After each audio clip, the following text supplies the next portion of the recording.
Bonjour à tous, j'aimerais témoigner ce matin pour vous montrer que la main de l'Éternel n'a pas changé.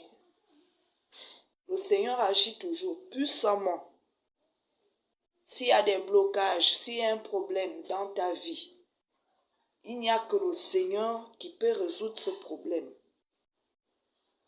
J'aimerais d'abord témoigner par rapport à ce que j'ai vécu dans mon enfance. Lorsque j'étais jeune, j'avais vécu une situation où ma mère avait d'abord eu un accident. Et lorsqu'elle avait eu cet accident-là, elle est tombée malade. Donc de temps en temps, elle avait un mal de tête vraiment horrible. Elle est allée, comme elle ne croyait pas. Elle ne croyait pas au Seigneur. Donc elle est allée dans les hôpitaux, elle est allée au Cameroun. Elle est revenue ici au Gabon, dans les hôpitaux. Ils n'ont pas trouvé de solution pour elle. C'est comme ça qu'elle est allée chez une femme Nganga. Moi, j'appelle ça Nganga parce que tous ceux qui disent, qui traitent les gens avec les plantes, selon ce que les parents ont donné, machin, ils disent toujours, oh, je ne suis pas Nganga, c'est seulement la connaissance. Pour moi, ce sont des Nganga. Pourquoi? Parce qu'ils ne soignent pas seulement avec les plantes. Ils ont leur Dieu qu'ils adorent.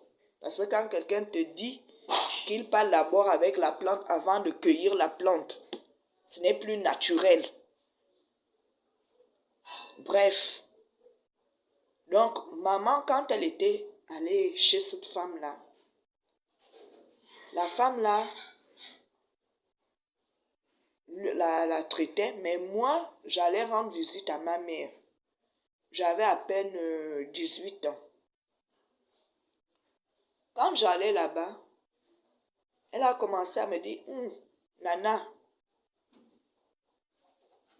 toi, il faut venir, je vais te faire le bain. Il faut venir, tu dois faire le bain.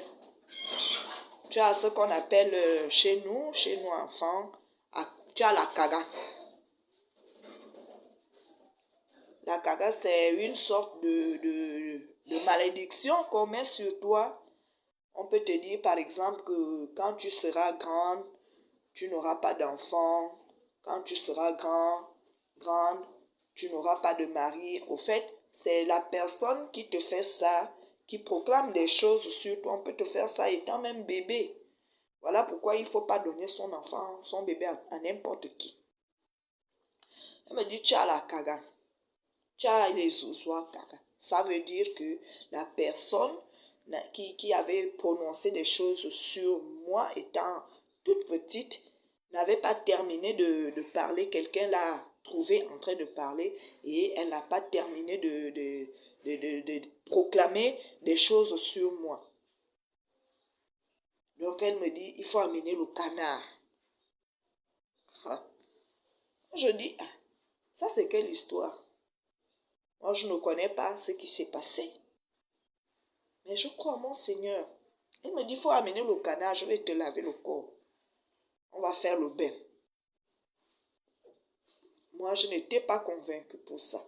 Parce que les choses des Nganga, là, ma grand-mère ne nous a pas montré la voie des Nganga. Parce que ma grand-mère était protestante et elle était vraiment une femme qui craignait vraiment le Seigneur. C'est vrai qu'elle n'était pas au bon endroit, mais voir ma grand-mère faire des choses comme ça, là, non. Elle détestait même ce genre de choses. Elle a insisté devant ma mère.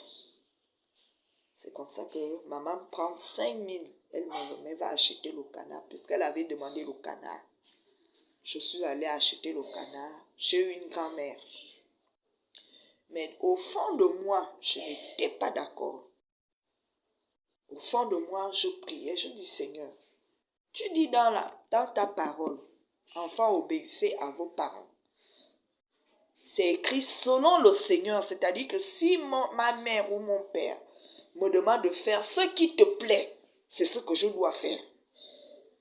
Mais si l'un des deux me demande de faire ce qui te déplaît, je ne dois pas le faire. Voilà maintenant une situation. Seigneur, ma mère et cette dame veulent que j'aille faire le bain.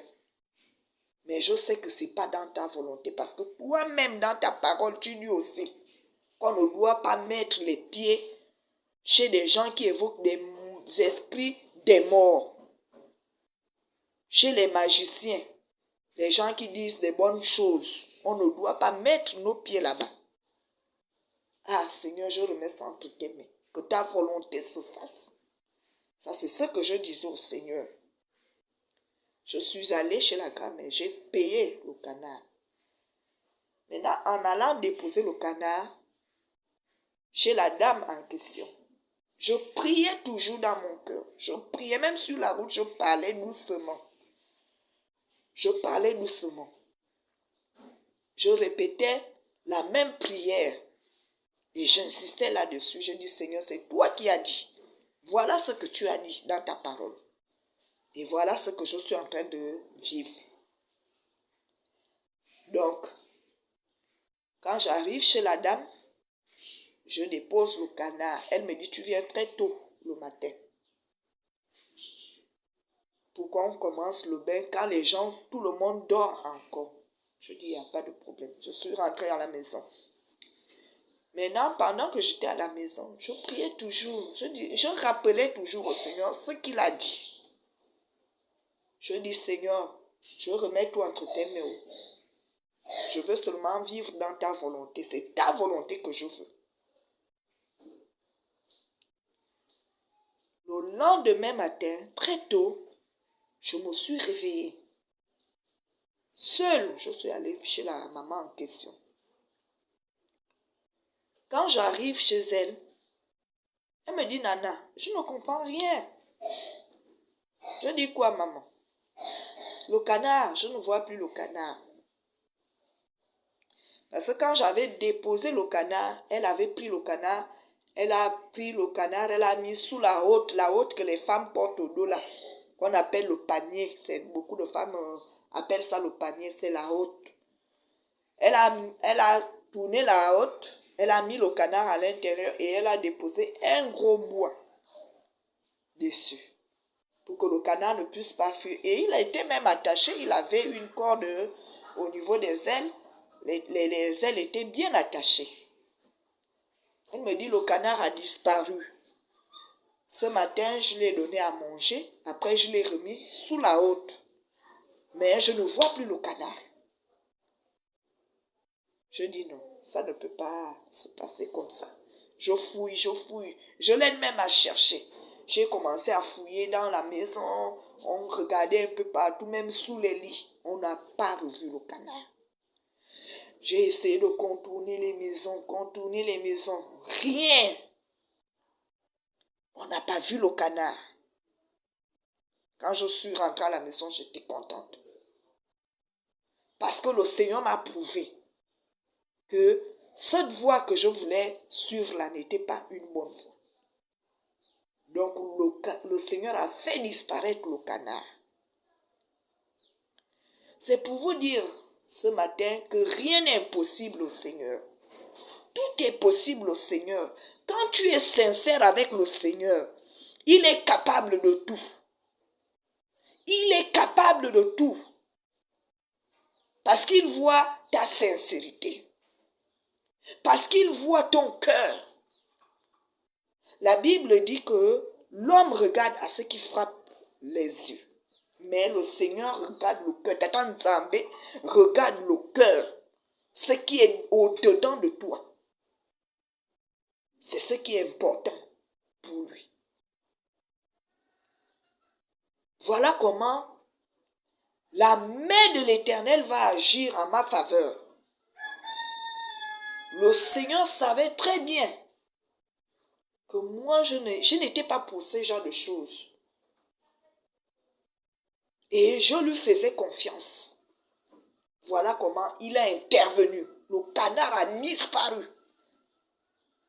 Je ne suis plus jamais reparti chez cette femme-là.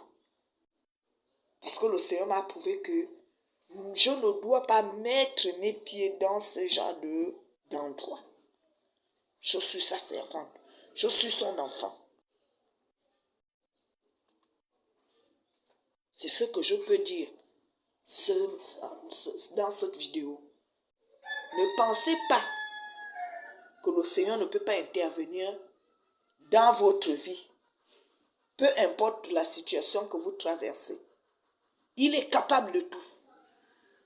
Le même Seigneur, le même Tata Nzambe qui a fait disparaître le canard sous la route peut faire disparaître ta maladie, peut faire disparaître ta malédiction. J'ai un mari, j'ai les enfants, j'ai le travail. Je ne sais pas ce que la personne a voulu dire sur moi, mais c'est nul et sans effet, parce que le Tout-Puissant est avec moi. C'est nul et sans effet. Faites très attention. Donc, le conseil que je peux donner dans cette vidéo, n'allez pas chez les Nganga. N'allez pas chez les marabouts. Mettez votre confiance à Tata Nzambe. Mettez votre confiance dans le Seigneur. Et cherchez, battez-vous à mettre en pratique ces commandements, ces ordonnances, ces règles, ces lois. Oui, quand je dis loi, il s'agit de la loi de Moïse. Beaucoup pensent que ça a déjà été annulé. Ce n'est pas annulé. C'est quand vous plaisez au Seigneur que le Seigneur agit dans votre vie. C'est tout.